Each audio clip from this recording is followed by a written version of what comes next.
So if you're going to run a campaign, you've got to set KPIs for that campaign, and then you've got to come back and say, here's how we did against those goals, to really constantly drive home that everything we're doing is relevant. And if it's not relevant, we're going to pivot away from it very, very quickly.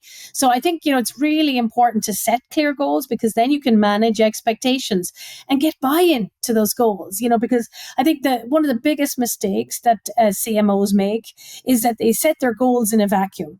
And they decide, okay, within marketing, this is how we're going to measure marketing. I think what's more important is aligning with the leadership team, from the CM, starting with the CEO, right through all of the leadership functions, including, that CRO function, or, the presidents of different regions, to ensure that they buy in to those KPIs and that they understand them. Because, there's one thing buying into them, or at least pretending to buy in, but if they don't truly understand them, they won't really, get on board.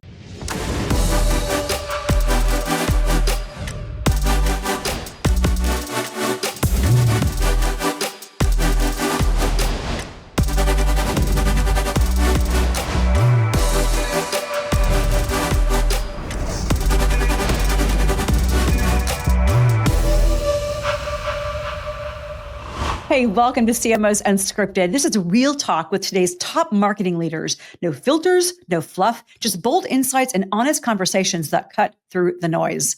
My guest here today is Evanna Kearins, the international CMO of UiPath. Evanna, great to see you. Tell us a little bit about your background.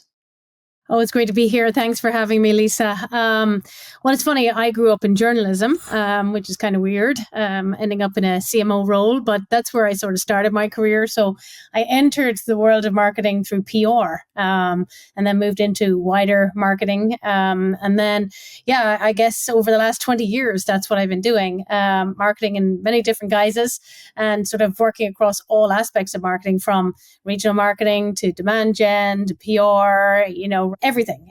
So at one point or another, I've had, all of the marketing mix on my plate.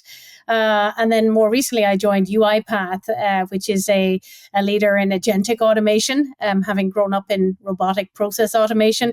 Really cool company with fantastic technology. So I have to say it makes marketing fun, being at the tip of the spear here as we infuse AI into all of our customers, but also, learning to use it within marketing ourselves, which is truly exciting.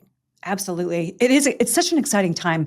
How marketing is so strategic, it's so scientific, yet the artistry piece is there. We talk about that a lot. Let's dive into, and I should mention Evanna and I go way back. I want to say probably close to 10 years, Evanna, and our TIBCO days.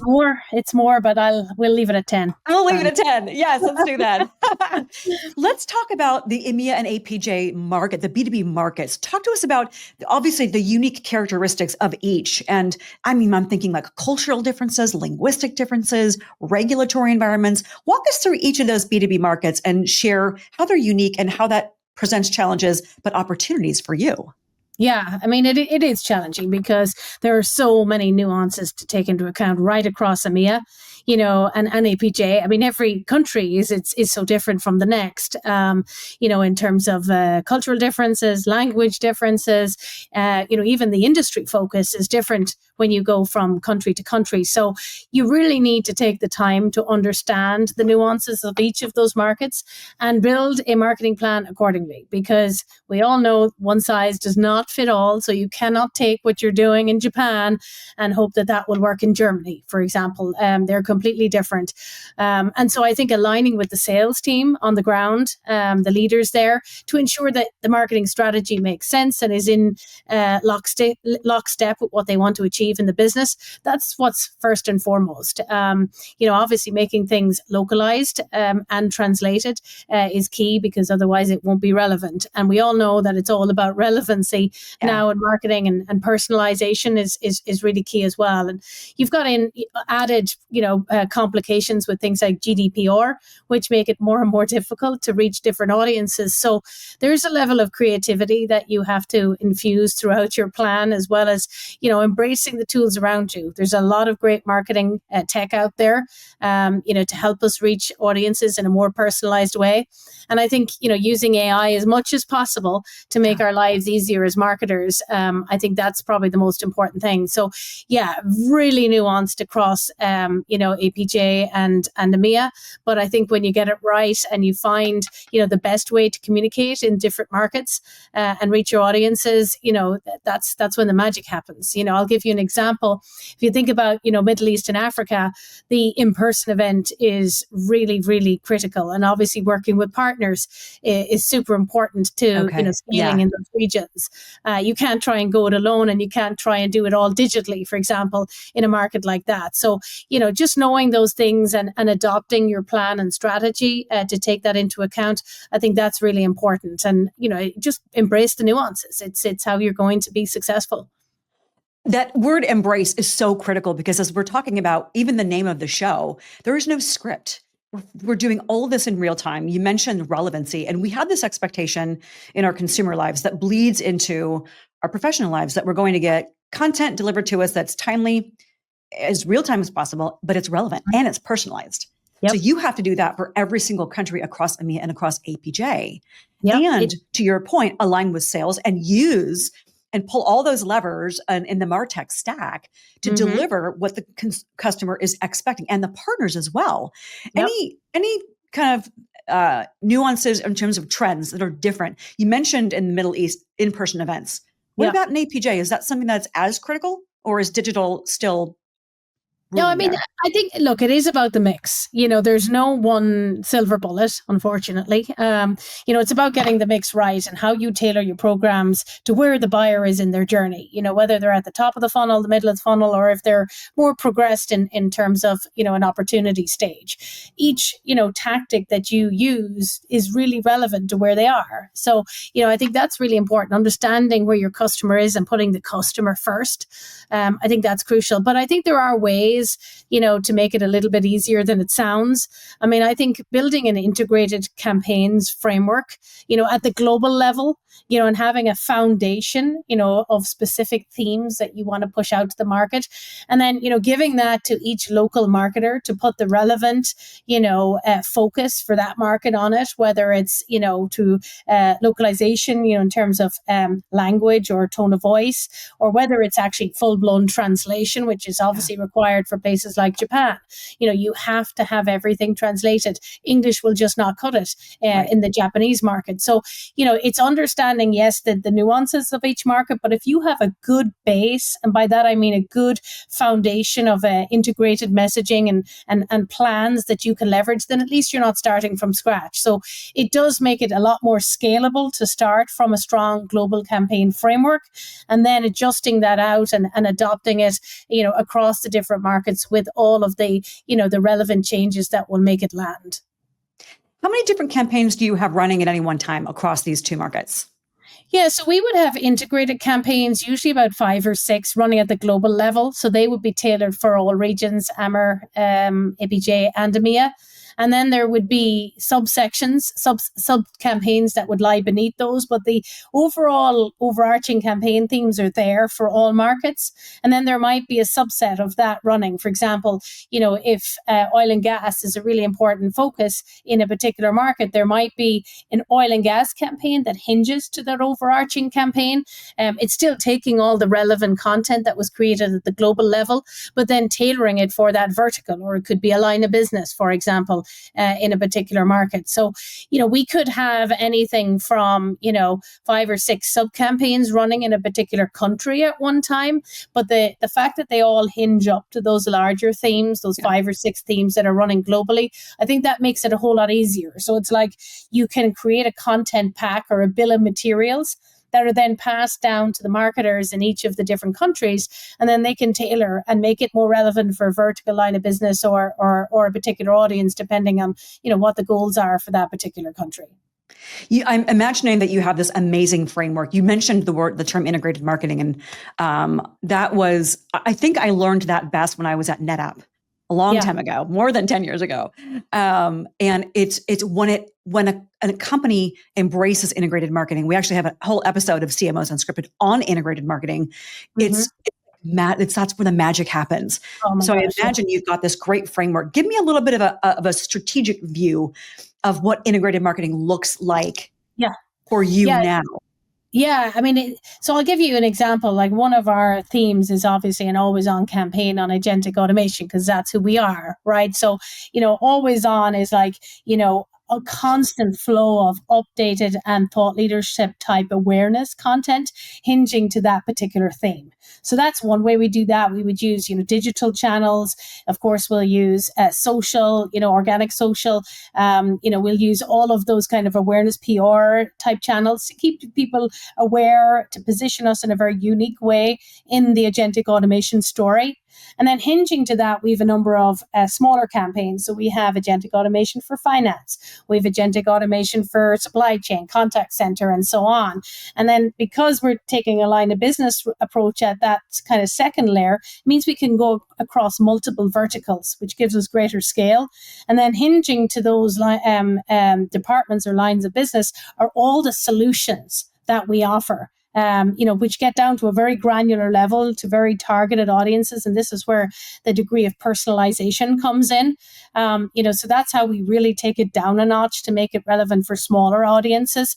And then we have some, what we call agile campaigns, which might be campaigns that come in for a period of time, but they're, short-lived and they move on. We have a couple of those. So it allows us to take on, themes that maybe just last, a period of time, as I said, but, it allows us then to be agile because we allow budget to support them, but we also allow some of the team's time to make sure that we can pivot when we need to. We talk about agile in IT all the time. That's a topic of conversation that every organization has to adopt and adapt to. And you talk about agile from a campaigns perspective.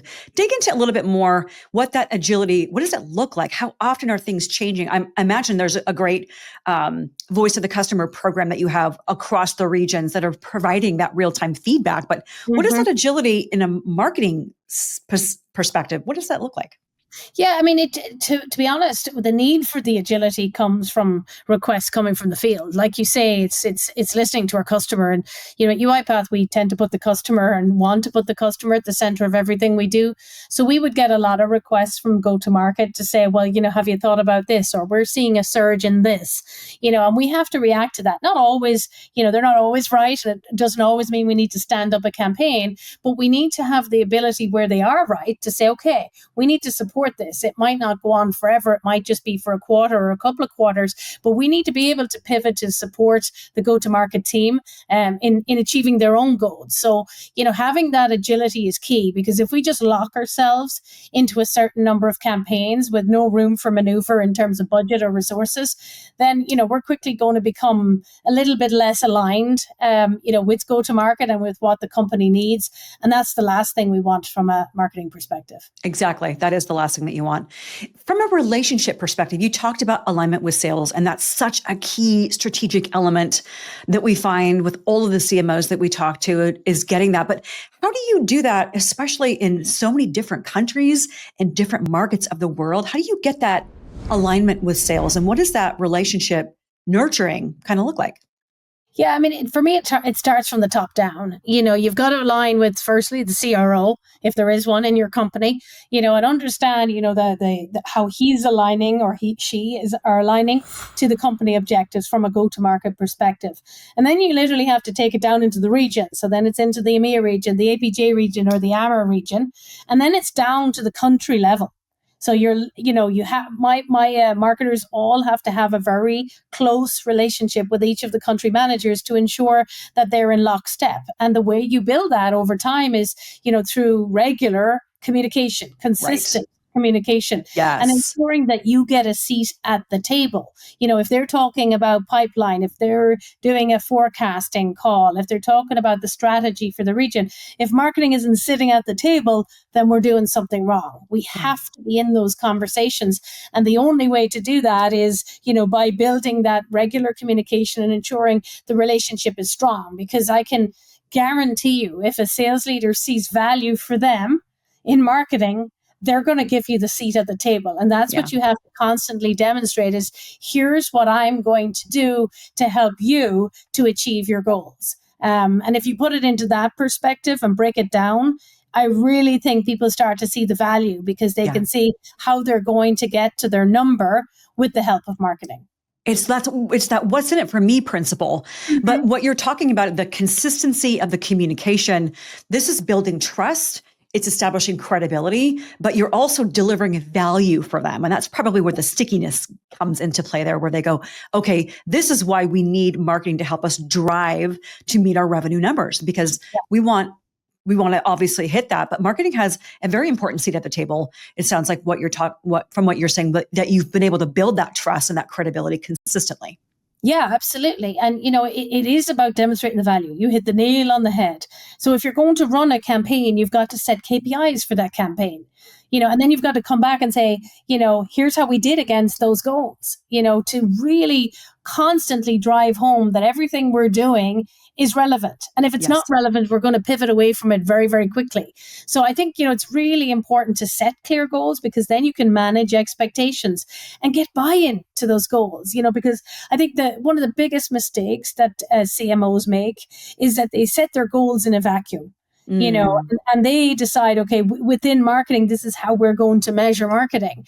I think what's more important is aligning with the leadership team, from the starting with the CEO, right through all of the leadership functions, including, that CRO function or, the presidents of different regions to ensure that they buy in to those KPIs and that they understand them. Because, there's one thing buying into them or at least pretending to buy in, but if they don't truly understand them, they won't really, get on board. So I think taking the time to do that before you ever kick off the year is so important. Set the goals at a high level. Of course, then there are more granular goals that you'll have for different campaigns and things like that. But get the buy-in, get on the same page. Yeah. And I think that's half the battle. I agree. The collaboration piece is not a nice to have. That is essential at every level, as you're talking about, up and down the stack, forwards, backwards, et cetera. What are some of those key goals that you set? What are some of the key KPIs that you have to deliver that align to sales and really ultimately driving revenue for the company? Yeah, I mean, look, I always start with marketing's contribution to pipeline. What is the percentage of total pipeline that marketing is generating? That's the first one. And I mean, that's the one that they can all get on board with. That one's not hard to understand. So that's usually the first one. We've taken a bit of a change in terms of our metrics because we're kind of pivoting a little bit from MQLs to what we call MQAs, which are marketing qualified accounts, because we all know one lead does not equal one opportunity. An opportunity is made up of multiple buying groups. And so this MQA, or marketing qualified account, that's all focused on how you engage buying groups within an account. And then the account meets a score threshold, and then it's passed on to BDR sales to follow up on. So I think by, focusing marketing on an account rather than just lead generation, because you could be engaging the wrong people, putting very clear criteria around who these buying groups are, then tasking marketing with, engaging them to a point where they're ready to have a conversation. I think that's way more valuable than focusing on MQLs, which I think in my mind is the wrong metric. So, that's another goal we have, volume of MQAs, and then the conversion of those MQAs to pipeline and to closed won. And then we also keep a very close eye on new logo generation. So, how many new logos are we bringing into the business? And the other key metric, and these are high level metrics, obviously, but the other one is marketing qualified accounts, our executives. So are we engaging at the right level, at the director and above level, with the people that we care about, who are the decision makers? We also have goals around that. Now we have many more granular goals, from website visits to form fills to, trial sign-ups, trial download sign-ups, and all of that. But these are the high level ones, the ones I've just mentioned, that I'm aligning at the leadership team level, at the CEO level with. And I found that to be very impactful because, once they understand it, they can get on board, and, then they expect the same metrics every quarter. And, we start to have, a much more rewarding conversation around what impact marketing is having. Well, it's consistent. And its impact. And that's the key that you just mentioned there. Do you think is MQLs, is that a dying practice? 100%. And the sooner it dies, the better.